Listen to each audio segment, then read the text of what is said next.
తన ఎదుటికి వచ్చిన ప్రతి ఓటమిలో, ప్రతి శోధనలో, ప్రతి యుద్ధంలో, అన్నింటిలో కూడా యెహోషువ గ్రంథంలో అన్నీ ఉన్నాయి. ఓటములు ఉన్నాయి, జయాలు ఉన్నాయి, అవమానాలు ఉన్నాయి, మరణాలు ఉన్నాయి, బాధలు ఉన్నాయి. అన్నింటిలో కూడా యెహోషువ జయమే పొందుకుంటూ వచ్చాడు. ప్రతి విషయంలో కూడా యెహోషువ పొందినది జయమే. హిబ్రూ భాషలో యెహోషువ, అది గ్రీకులోకి వచ్చేసరికి యేసు అవుతుంది. యెహోషువ పేరు, యేసు ప్రభు వారి పేరు ఒకటే. కాకపోతే హిబ్రూలోనేమో యెహోషువ, గ్రీకులోనేమో యేసు. రెండింటికి అర్థము, యేసు అని పేరు అర్థము రక్షకుడు. యెహోషువ అన్నా కూడా రక్షకుడే. రక్షకుడు అనే ఆ మాట, మరి ఆ పేరు ఎలా పెట్టబడిందో యెహోషువకి, కానీ తన జీవితంలో ఒక రక్షకుడిగానే నిలబడ్డాడు. వాగ్దాన దేశం గురించి ప్రయాణం చేయించాడు మోషే, కానీ దానిలోనికి తీసుకువెళ్ళి అక్కడి వరకు తీసుకొచ్చి ఆ ఎడ్జ్ వరకు స్టాప్ చేయగా, అక్కడి నుండి ఎన్ని కిలోమీటర్ల, ఎంత విస్తీర్ణంలో ఉందో వాగ్దాన దేశం, ఆ వాగ్దాన దేశం అంతటిని నడిచి నడిచి నడిచి స్వతంత్రింపజేసినది మాత్రం యెహోషువ. అక్కడి వరకు అంటే ఒక గురి చూపించాడు మోషే, ఒక ప్లాన్ చూపించాడు, ఒక దర్శనం చూపించాడు మోషే. దాని అంతటిని కూడా ఫుల్ఫిల్ చేసుకుంటూ వచ్చినది, సంపూర్ణం చేసుకుంటూ వచ్చినది యెహోషువ. చాలా విషయాలు ఉన్నాయి యెహోషువ జీవితంలో నుండి మనం ఆలోచన చేయడానికి. చాలా మంది యవనస్తులు కానీ, దేవుని పని చేయాలనుకునేవారు కానీ, దేవుని ప్రచారకులుగా పనిచేయాలనుకునేవారు కానీ, వెంటనే ఫస్ట్ ఇష్టపడే వ్యక్తి ఎవరు అని అంటే యెహోషువ. చాలా మంది, మోస్ట్ ఆఫ్ ద పీపుల్ కూడా యెహోషువనే తీసుకుంటారు. ఎందుకంటే దేవుడు అంత గొప్ప వాగ్దానాలు ఇచ్చాడు యెహోషువకి. ఆ మాటలను చూద్దాం. 1వ అధ్యాయంలోనే హోల్ యెహోషువ యొక్క పూర్తి జీవితం కనపడుతుంది. 1వ అధ్యాయము 5వ వచనంలో చూడండి, దేవుడు మోషేకు ఇస్తున్న వాగ్దానాలు. దేవుడు మోషేకి ఇచ్చే వాగ్దానాలు. 5వ వచనం, నీవు బ్రతుకు దినములన్నిటను, అందరు చదవండి, నీవు బ్రతుకు దినములన్నిటను ఏ మనుష్యుడును, నెంబర్ 1 అది. ఎంత గొప్ప మాట కదా అది. యెహోషువ ప్లేస్లో మిమ్మల్ని పెట్టుకోండి, మనల్ని పెట్టుకున్నాం. యెహోషువ ప్లేస్లో మనల్ని పెట్టుకొని, ఇప్పుడు మాట్లాడే మాటలన్నీ యెహోషువ ప్లేస్లో మనల్ని పెట్టుకొని ఆలోచన చేద్దాం. మనం ఒక యెహోషువగా మార్చబడాలి, అది ఉద్దేశం. సో ప్రతి మాట దగ్గర కూడా యెహోషువని పెట్టుకుందాం. యెహోషువని పేరు వచ్చిన చోటల్లా మిమ్మల్ని పెట్టుకోండి. సరే, నీవు బ్రతుకు దినములన్నిటను ఏ మనుష్యుడును నీ ఎదుట నిలువలేకయుండును. ఎంత గొప్ప మాట కదండి. ఇక మిగిలిన ఏమవుతుంది, ఇది ఒక్క మాట మనం కిరీటం లాగా ధరించుకుంటే సార్, మన ముందర ఎవ్వరు నిలబడకూడదు. అంటే నిలబడి మన ముందర ఎదురు తిరగటాలు, తిరుగుబడి చేయటాలు, మన ముందర మనల్ని ఓడించాలి, అలాంటివి అనకూడదు. దేవుడు ఫస్ట్ యెహోషువకి ఇస్తున్న ఒక ప్రమాణం లేదా ఒక వాగ్దానం, ఒక promise, this is my personal word అన్నట్లుగా, ఇదిగో నీకు వ్యక్తిగతంగా సీక్రెట్గా రహస్యంగా చెప్తున్నాను, నీ ఎదుట ఏ మనిషి నిలవలేడు. ఆ మాట చదవగానే నిజంగా నాకు ఈ వచనం నాకు ప్రాప్తిస్తే నాకు కూడా ఆ మాట నెరవేరు బాగుంది అనిపిస్తుంది. అవును, తప్పులేదు ఆశపడడంలో. నిజంగా మనం కూడా అలాగనే ఉండాలి. నేను చెప్పుకున్నాము, టెక్కెట్లను ఎత్తిన సైన్యం లాగా ఉండాలి. ఇంకా సైన్యం ముందు ఎవరు నిలబడకూడదు, ఏ మనుషుడు నిలువ జాలం ఉండాలి. మనం అలాగ ఉండాలి, మన ముందర ఎవ్వరు నిలబడకూడదు. అంటే ఆ మాటని మీరు జాగ్రత్తగా అర్థం చేసుకోండి. దాని తర్వాత దేవుడు మరొక మాట ఇస్తున్నాడు, నేను మోషేకు తోడై ఉండినట్లు నీకును తోడై ఉండును. మోషేతో దేవుడు ఏం చెప్పాడు, నా సన్నిధి నీకు తోడుగా ఉంటుంది, నీ ముందర ఒక దూతను పంపిస్తాను, నువ్వు బయలుదేరు అని అంటే ఒప్పుకోలేదు మోషే. నీ దూత నాకు వద్దు, నువ్వే నాకు కావాలి, నువ్వే నాతో రావాలి, నేను జీవిస్తానులే, నువ్వు బయలుదేరు అని అంటే నువ్వే నాతో రావాల్సిందే. నీ కటాక్షం చూపిస్తానంటున్నావు కదా, నీ దయ చూపిస్తానంటున్నావు కదా, నా యందు నీ కటాక్షం వచ్చినట్లయితే నీ సన్నిధి నాతో కూడా రా. నా సన్నిధి నీతో కూడా వచ్చును అని అంటాడు. మోషే ఎంతో బ్రతిమాలి పొందుకున్న వాగ్దానాన్ని మనం చాలా టూకీగా తీసేసుకుంటాం. తను ఎంత భారమైన పరిస్థితుల్లో పొందుకున్నాడు మోషే. నా సన్నిధి నీతో వచ్చును అనే మాట.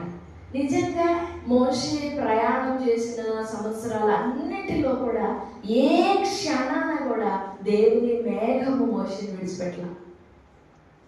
దేవుని మేఘం, షకిన మేఘం, మహిమ మేఘం మోషేని విడిచిపెట్టాలి. ఏ టైంలో కూడా విడిచిపెట్టల, ఏ పరిస్థితుల్లో కూడా విడిచిపెట్టల.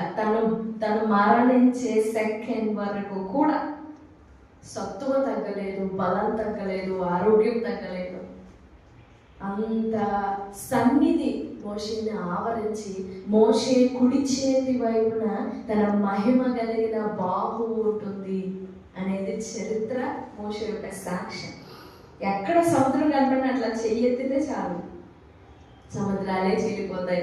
ఐగుప్తీయులు దేవునికి విరోధముగా రోషముగా దేవుడికి ఆయాసం పుట్టించినప్పుడు మోషే అట్లా చెయ్యెత్తితే చాలు.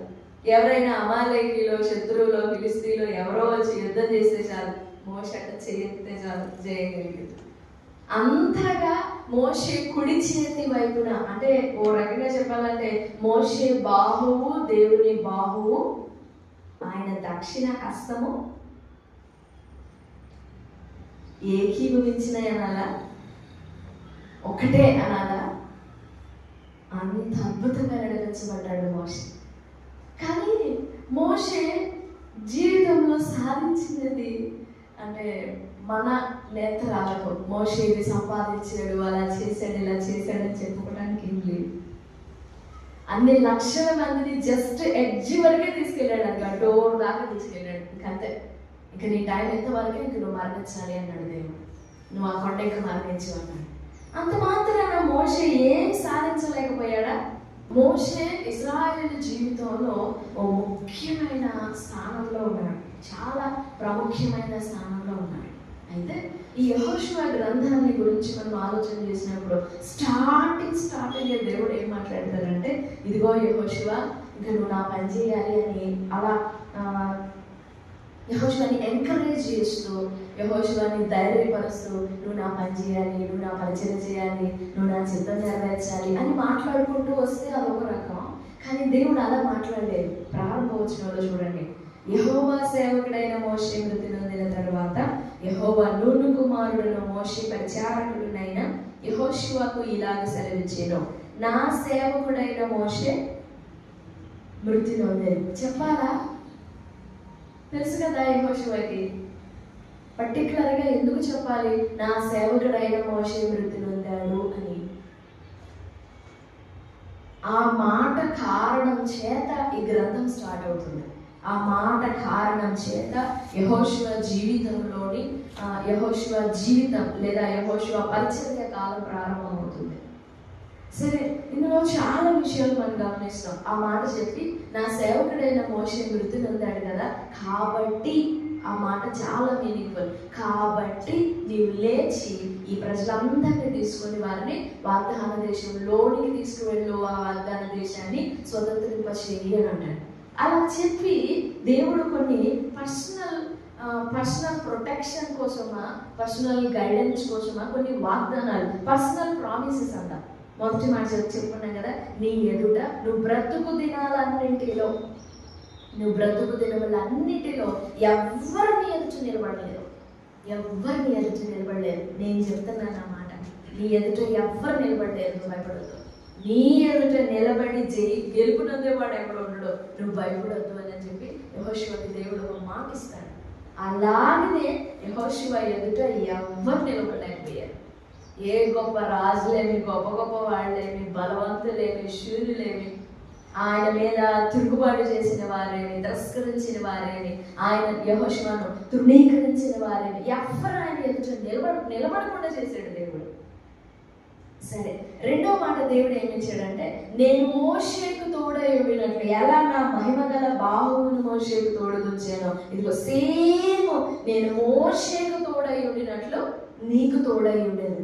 ఆ మాట చదువుకున్నప్పుడు మనకేమనిపిస్తుంది అంటే, మోషే కాలం అయిపోయింది కదా, మోషే పరిచయం చేసినంత కాలం చేశాడు, మోషేని ఎందుకు మళ్ళీ యాడ్ చేయాలి? మోషే చనిపోయాడు, అయిపోయింది, మోషే కాలం అయిపోయింది, మోషే చాప్టర్ క్లోజ్ అయింది. ఇప్పుడు మళ్ళా మోషేని అంటించడం ఎందుకు? నేను నీకు తోడై ఉంటాను అంటే చాలు కదా. మోషేకు తోడై ఉండినట్లు నీకు తోడై ఉంటాను ఎందుకు? మోషేతో మాట్లాడినట్టు నీతో మాట్లాడతాను, మోషేను నడిపించినట్లు నిన్ను నడిపిస్తాను. అలా మరలా మోషేని యాడ్ చేయడం ఎందుకు? ఏమి పర్సనల్గా సిగ్నిఫికెంట్ ఐడెంటిటీ ఇచ్చి యెహోషువని దేవుడు నడిపించలేడా? యెహోషువకు దేవుడు తోడై ఉండలేడా? మళ్ళా మోషేని యాడ్ చేయడం ఎందుకు? ఫస్ట్లోనే చెప్పాడు కదా దేవుడు, నా సేవకుడైన మోషే వృద్ధి పొందాడు అని. మళ్ళా మోషేకు తోడై ఉండినట్లు, మోషేకు ఆజ్ఞాపించినది, మోషేను నడిపించినట్లు, మోషేతో మాట్లాడినట్లు మళ్ళా యాడ్ చేయడం ఎందుకు మోషేని? నేను మోషేకు తోడై ఉండినట్లు నీకును తోడై ఉండును. నెక్స్ట్ మాట, మూడో మాట చూడండి, అదే వచనంలో 6వ వచనం. నిన్ను విడువను, నిన్ను ఎడబాయను, నిబ్బరము కలిగి. ఆ మాట 2-3 సార్లు ఉంటుంది చూడండి. నిబ్బరము కలిగి ధైర్యంగా ఉండము 6వ వచనంలో. మరలా 7వ వచనం, నిబ్బరము కలిగి జాగ్రత్త పడి బహు ధైర్యముగా ఉండు. తర్వాత మరలా క్రింద 9, నేను నీకు ఆజ్ఞ ఇచ్చి ఉన్నాను కదా, నిబ్బరము కలిగి ధైర్యంగా ఉండు. యెహోషువకి దేవుడు పర్సనల్గా వ్యక్తిగతంగా ఇచ్చిన మాట అది. నేను నిన్ను విడవనని చెప్తున్నాను కదా, నువ్వు భయపడద్దు, నేను నిన్ను ఎడబాయను. వ్యక్తిగతంగా నేను నిన్ను విడువను, నిన్ను ఎడబాయను, నువ్వు నిబ్బరం కలిగి ఉంటావు.